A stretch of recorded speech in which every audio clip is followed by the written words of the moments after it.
श्राद्ध कर्म में इन नियमों का पालन जरूर करें, वरना पितृ हो जाएंगे नाराज। पितरों का श्राद्ध करने में किन नियमों का ध्यान रखना चाहिए ताकि आपके द्वारा किया गया श्राद्ध कर्म खाली न जाए और पितर भी आपसे प्रसन्न हो, इस बारे में आज हम आपको विस्तार से बताने जा रहे हैं। पितृपक्ष का आरंभ हो चुका है।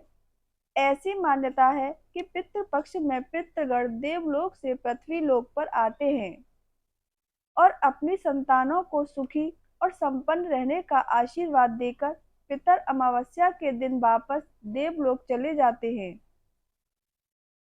पूर्णिमा से अमावस्या की अवधि को पितृपक्ष कहते हैं। इन 15 दिनों में लोग अपने पूर्वजों को याद करते हैं और तिथि के हिसाब से उनका श्राद्ध कर्म करते हैं। शास्त्रों में श्राद्ध कर्म को लेकर कुछ नियम बताए गए हैं जिनको कि बहुत कम लोग जानते हैं, मगर ये बातें श्राद्ध करने से पूर्व जान लेना बहुत जरूरी है, क्योंकि कई बार विधि पूर्वक श्राद्ध न करने से पितृ श्राप भी दे देते हैं। आज हम आपको श्राद्ध से जुड़ी कुछ विशेष बातें बता रहे हैं, तो आइए जानते हैं क्या है ये नियम। उससे पहले आप भी माँ लक्ष्मी का आशीर्वाद चाहते हैं तो कृपया इस वीडियो को लाइक और चैनल को सब्सक्राइब जरूर करें और कमेंट बॉक्स में जय माँ लक्ष्मी लिखें। नंबर 1, पितृपक्ष में गाय का दूध।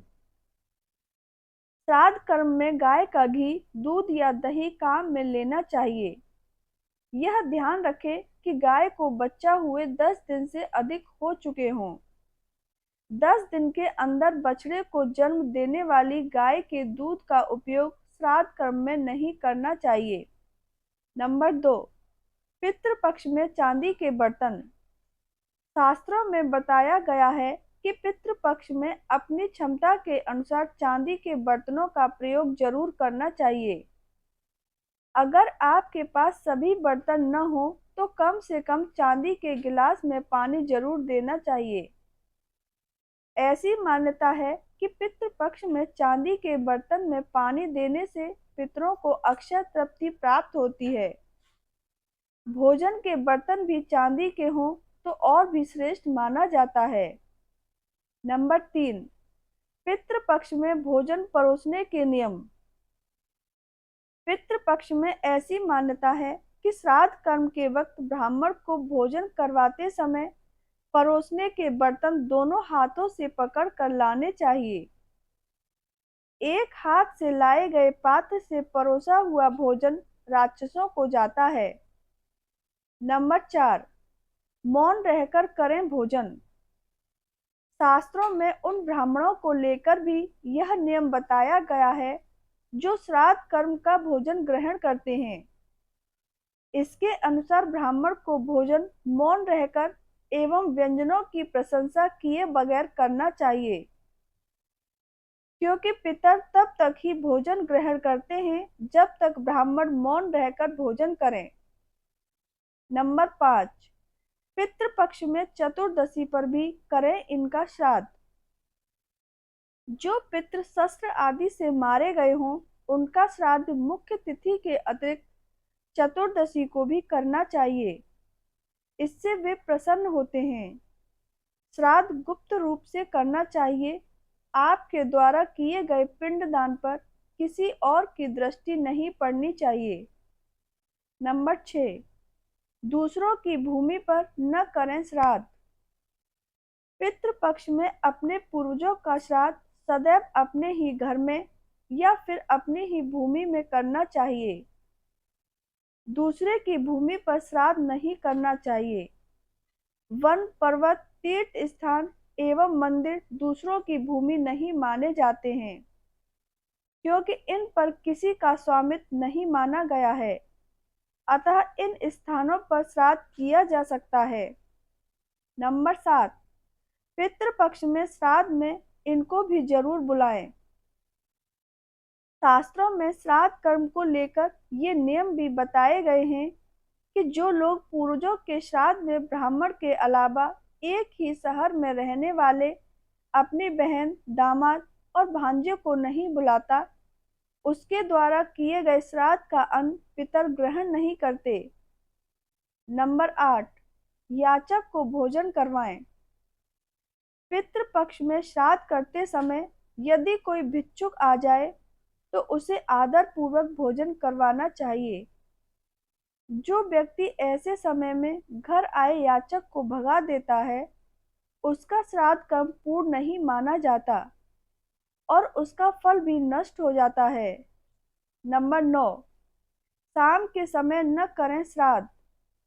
शुक्ल पक्ष में रात्रि में और ऐसे दिन जब दो तिथियों का योग एक ही में हो रहा हो तथा अपने जन्मदिन पर कभी श्राद्ध नहीं करना चाहिए। धर्म ग्रंथों के अनुसार सायंकाल का समय राक्षसों के लिए होता है। यह समय सभी कार्यों के लिए निंदित है, अतः शाम के समय भी श्राद्ध कर्म नहीं करना चाहिए। नंबर 10, पितृ पक्ष में इन चीजों का जरूर करें प्रयोग। पितृ पक्ष में श्राद्ध में ये चीजें होना जरूरी माना गया है। गंगाजल, दूध, शहद, कुश और तिल। केले के पत्ते पर श्राद्ध का भोजन न परोसें। सोना, चांदी, कांसे, तांबे के पात्र उत्तम हैं। इनके अभाव में पत्तल उपयोग में की जा सकती है। नंबर 11, पितरों का पसंदीदा भोजन। पितरों की पसंद का भोजन दूध, दही, घी और शहद के साथ अन्न से बनाए गए पकवान जैसे खीर आदि हैं। इसलिए ब्राह्मणों को ऐसा भोजन कराने का विशेष ध्यान रखें। तैयार भोजन में से गाय, कुत्ता, कौवा, देवता और चींटी के लिए थोड़ा सा भाग जरूर निकालें। इसके बाद हाथ में जल, अक्षत, फूल और तिल लेकर ब्राह्मण से संकल्प लें। नंबर 12, पितृ पक्ष में भोजन के नियम। पितृ पक्ष में कुत्ते और कौए के निमित्त निकाला भोजन कुत्ते और कौए को ही कराएं, किंतु देवता और चींटी का भोजन गाय को खिला सकते हैं। इसके बाद ही ब्राह्मण को भोजन कराएं।